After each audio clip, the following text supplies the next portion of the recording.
Update update statement is use to modify the existing record in a table. किसी table में existing record को modify करने के लिए अपडेट का यूज होता है। Update statement, update query, update command, तीनों एक ही बात है। कोई बोले अपडेट क्वेरी क्या होती है, एक ही बात है। अपडेट स्टेटमेंट क्या होता है, एक ही बात है। अपडेट कमांड क्या है, एक ही बात है। तो अब यहाँ पर लिखा है, पहले अपडेट क्या होगा, अपडेट कमांड आएगी। तो लिखा मैंने यहाँ पर अपडेट। उसके बाद अपनी टेबल का नाम लिखेंगे। टेबल का नाम कर दिया मैंने EMP। अच्छा, पहले बताओ तो करना क्या है। तो मान लीजिए मैं ये करना चाहता हूं कि सबकी सैलरी 10% बढ़ा दो। जिसकी सैलरी जितनी है उसकी सैलरी 10% बढ़ा दो।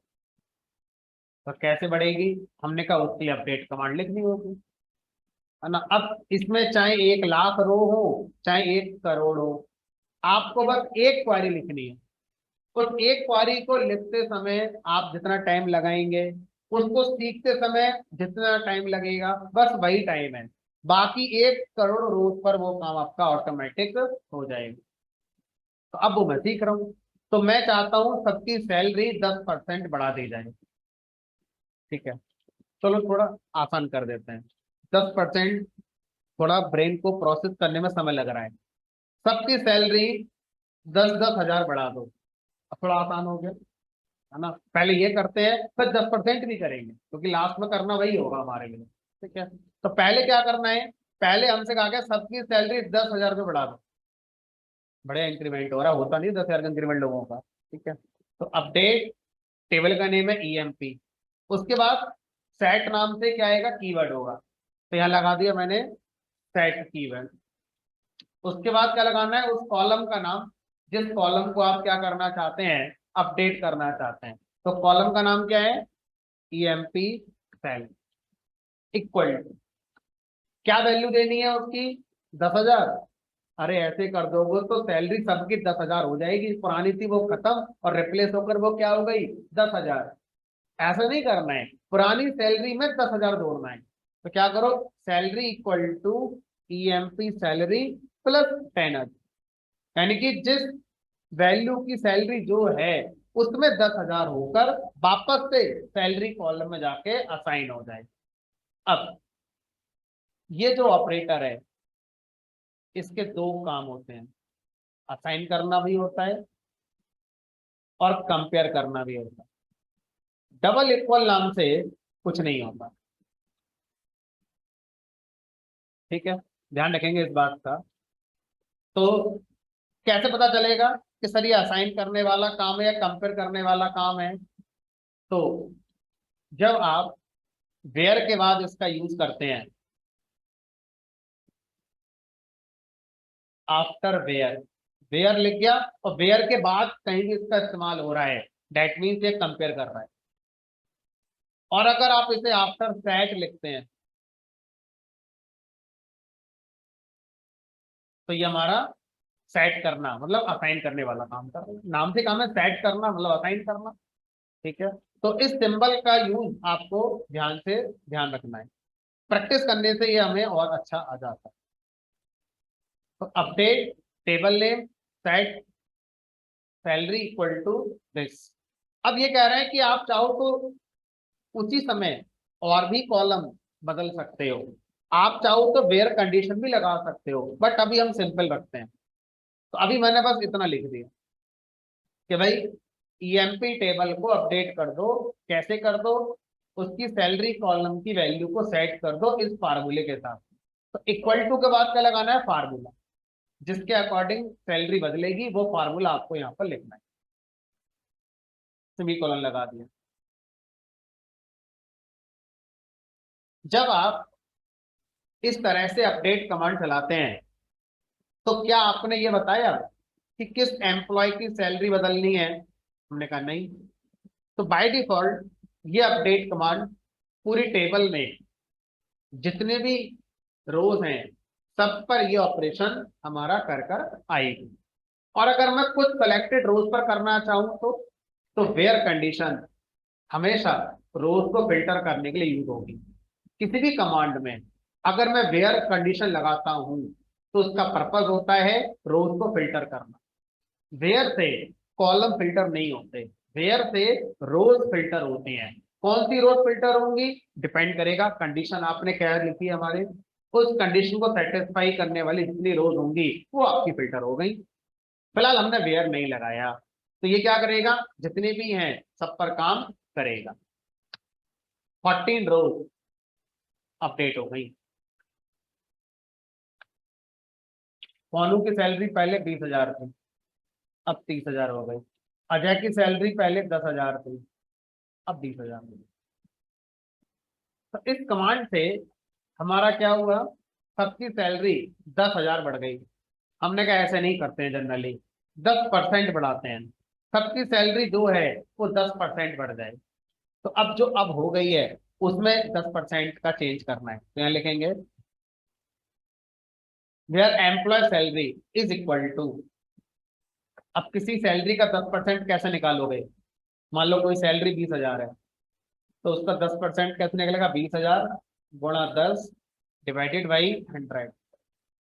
इससे क्या आ गया, उस सैलरी का 10% आ गया। ठीक है, दो जीरो से दो जीरो कैंसिल हो गए, कितना बचा ये 200 गुणा 10 कितना हो गया 2,000। तो अगर किसी की सैलरी 20,000 है तो उसका 2,000 इंक्रीमेंट होगा। अगर किसी की सैलरी 30,000 है तो उसका इंक्रीमेंट 3,000 का होगा। ठीक है, ऐसे करके करना है। तो यहाँ पर क्या लिखेंगे, employee salary is equal to employee salary multiply. तो जो ऑपरेटर्स पाइथन में मल्टीप्लिकेशन, डिवीजन, रिमाइंडर, सब्ट्रैक्शन वाला काम करते हैं वो ऑपरेटर पाइथन पाइथन की तरह माई सिक्वल में भी काम करते हैं। डबल एस्ट्रिक नहीं है, डबल एस्ट्रिक क्या करता था पाइथन में, पावर वाला काम कर, ये यहाँ पर नहीं चलेगा। ठीक है, तो अभी हम एम्प्लॉय सैलरी की मल्टीप्लाई करेंगे, किससे करें, 10 डिवाइड बाई 100। लेकिन ध्यान रखना 10% जो आया ऐसा तो नहीं है वही जाके असाइन हो जाएगा, 10% को जोड़ना है पहले एग्जिस्टिंग सैलरी में, फिर जो बनकर आएगा सम वो असाइन करना है। ठीक है, तो ये हमारा अभी जो लिखा है वो सही नहीं है, तो क्या करना होगा, ईएमपी सेल प्लस पहले लगा दो, प्लस है बाद में लगा दो, क्या पता कोई कंफ्यूजन हो तो ब्रैकेट लगा लेना, क्लियर हो जाएगा। तो आप ऐसा भी कर सकते हैं, EMP sal plus EMP sal का जो भी इंटू 0.10, वो भी सही। ये लो जी, सबकी सैलरी 10% बढ़ गई, जिसकी 30,000 थी उसकी 33,000 हो गई, जिसकी 80,000 थी उसकी 88,000 हो गई। तो जिसकी जो है वो अपनी सैलरी अपना बढ़ गई है। ठीक है, अब हमने कहा अब हमें क्या करना है, अब हमें ये करना है एक नया क्लॉज मान लीजिए हम लाना चाहते हैं। वो क्या कि अगर किसी की सैलरी मान लीजिए 30,000 से कम है तो उसकी सैलरी 30,000 कर दो। अभी किसी पॉइंट पर ऑर्गेनाइजेशन के अंदर हम ये करना चाहते हैं, ओवरऑल तो 10,000 वाला रूल चल रहेगा कि 10,000 से कम तो किसी की नहीं होगी, लेकिन अभी हम चाहते हैं किसी की भी सैलरी 30,000 से कम ना हो। अब जो आएंगे नहीं उनको 10,000 वाला रूल ही होगा, बट अभी जो है उनकी सैलरी किसी की भी 30,000 से कम नहीं होनी चाहिए। तो क्या करें, जिनकी सैलरी 30,000 से कम है उनकी सैलरी क्या कर दो, रीसेट कर दो 30,000।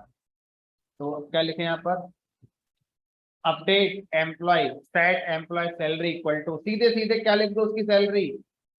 लेकिन सर एक चीज बताओ, सबकी हो जाएगी, मुझे इस बार रोज को फिल्टर करना है, और रोज को फिल्टर करने के लिए लगाते हैं वेयर। तो वेयर का दूसरा यूज अभी हम देख रहे हैं। पहला यूज वेयर का हमने डिलीट कमांड के साथ सीखा था कि हम सारे रोज को डिलीट नहीं करना चाहते, हमारे वेयर कंडीशन को सेटिस्फाई करने वाली जो रोज हैं उनको डिलीट करना चाहते हैं। सेम अपडेट के साथ ही वेयर का यूज किया जा सकता है।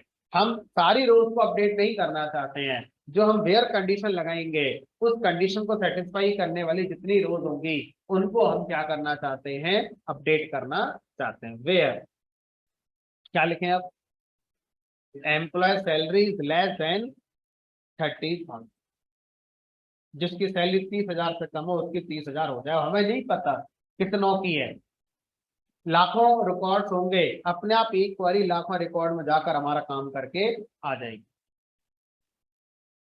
एक्सेल में कैसे करोगे, मान लो ऐसा एक्सेल में करना हो तो एक्सेल शीट है उसके अंदर ऐसा है और मुझसे ये काम करने को कह दिया जाए, तो एक्सेल में क्या कुछ फॉर्मूला काइंड ऑफ होता है, तो फॉर्मूला वगैरह लगाकर आप शायद इस काम को कर सकते हो, सीखना पड़ेगा। बट यहाँ पर अगर हम देखें चीजें थोड़ी आसान लगेगी हमारे लिए। एंटर कर दो, 3 रोज मिली हैं ऐसी जिनकी सैलरी 30,000 से कम थी, एक तो आखिरी वाली हो गई और भी होगी। 1 2 3 थी। अब एक साथ 2 कॉलम के नाम बदलना चाहते हैं, और एक क्वेश्चन और जो इसी के साथ कर लेंगे, क्या प्राइमरी की को बदला जा सकता है, क्या प्राइमरी की को बदला जा सकता है? तो मैं एक साथ 2 काम करके दिखाऊंगा। पहला, एक बार में 2 कॉलम को कैसे अपडेट करें। दूसरा, क्या प्राइमरी की को अपडेट कर सकते हैं, हमने कहा। तो अब मुझे क्या करना है, मुझे सबसे पहले यहाँ लिखना है जिसकी एम्प्लॉय आईडी मान लीजिए 408 है, उसका नाम गलती से अजय हमारा इंसर्ट हो गया, ठीक है, उसका नाम अक्षय था, उसका नाम मुझे अक्षय करना है, और उसकी एम्प्लॉय आईडी भी गलत इंसर्ट हो गई है, उसकी एम्प्लॉय आईडी 408 नहीं है, उसकी एम्प्लॉय आईडी 208 है, पहले गलत इंसर्ट हो गई। तब मुझे इस रो में 2 का बदलाव करने हैं। पहला बदलाव, एक तो इसकी एम्प्लॉय आईडी 208 करनी है, दूसरा इसका नाम अजय से अक्षय करना है। तो 2 चीज देखने को मिलेंगी कि क्या 2 कॉलम एक साथ बदले जा सकते हैं, क्या प्राइमरी की कॉलम बदला जा सकता है। जनरली प्राइमरी की कॉलम को बदलने की जरूरत पड़ती नहीं है, लेकिन अगर पड़ जाए तो किया जा सकता है। तो कैसे करेंगे देखो, update EMP set EMP name equal to Akshay, ठीक है। अब कॉमा, अगर दूसरा कॉलम भी बदलना है तो कॉमा लगाएंगे, ठीक है, कॉमा ईएमपी आईडी की वैल्यू क्या हो जाए, 208 हो जाए। लेकिन सर ये बताओ किसके लिए, किसका नाम अक्षय करना है, किसकी एम्प्लॉय 208 करनी है, where employee ID equal to 40, जिसकी एम्प्लॉय आईडी अभी 408 है उसका नेम अक्षय कर दो, फिर उसकी आईडी 208 कर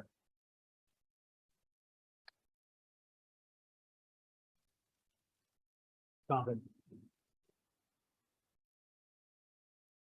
तो प्राइमरी की कॉलम को अपडेट किया जा सकता है, एक साथ एक से ज्यादा कॉलम भी अपडेट किए जा सकते हैं। यहां तक हमारी समझ में आ जाए।